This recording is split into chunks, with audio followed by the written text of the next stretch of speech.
यिनलाई गंगामै लगेर चोबले पनि सुधार आउने होइन रहेछ भन्ने पक्का पक्की भयो। हर्क साम्पाङ बारे त टिप्पणी गर्ने इच्छा पनि थिएन, किनभने स्वतन्त्र प्रेसले पनि त्यस्ताको मात्रै टिप्पणी गर्ने इच्छा राख्छ जसले टिप्पणीका लागि आफ्नो स्तर मेन्टेन गरेको हुन्छन्। हो, हर्क साम्पाङ टिप्पणी आलोचनाका समेत लायक छैनन्, यसपटक झनै देखिएनन्। हर्कको नजरमा श्रम संस्कृति पार्टी भनेको उनको प्राइभेट कम्पनी हो। पार्टीको विचार भनेको ढुङ्गा बोक्ने मात्रै हो। वाद, नीति र सिद्धान्त भनेको हर्कवाद हो। जनता भनेको आदिवासी जनजाति र उनको जय जयकार गर्ने कोटरीका एकमुठी मान्छे मात्रै हुन्। यो देशमा प्रधानमन्त्री हुन योग्य एक मात्रै मान्छे हर्कराज राई हुन्। अनि यो देशको ढुङ्गा माटोको माया उनी बाहेक कसैलाई छैन।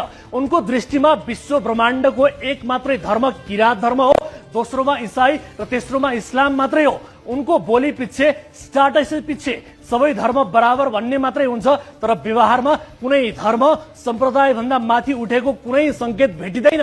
आफै धरानको मेयर हुँदा हिन्दू र इसाई बीच झण्डै झण्डै दंगा मच्चाइ नै सकेका थिए। अहिले गृहमन्त्री र प्रधानमन्त्रीको कमजोरीले देशमा अशान्ति भएको एकहोरो विष वमन गरिरहेका छन्। मेयर हुँदा इसाईको क्रिसमसमा क्रिसमसकै ह्याट लगाएर केक काटेर उत्सव मनाउँथे। हिन्दूको लक्ष्मी पूजा आउँदै गर्दा चाहिँ लक्ष्मी पूजा गर्नुभन्दा ढुङ्गा बोक्नु राम्रो भन्थे।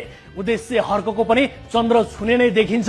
संसदमा 7 सिट भए पनि आफूलाई प्रधानमन्त्री हुने योग्यताको मान्छे हो भन्ने ठान्छन्, तर व्यवहारमा कुनै धर्म जाति विशेषबाट माथि उठ्न सकेका छैनन्। देशको प्रधानमन्त्री हुने सपना पाल्ने मान्छेले धर्म, जाति, सम्प्रदाय, क्षेत्रगत भावना भन्दा माथि उठेर राष्ट्रिय हुन सिक्नुपर्छ।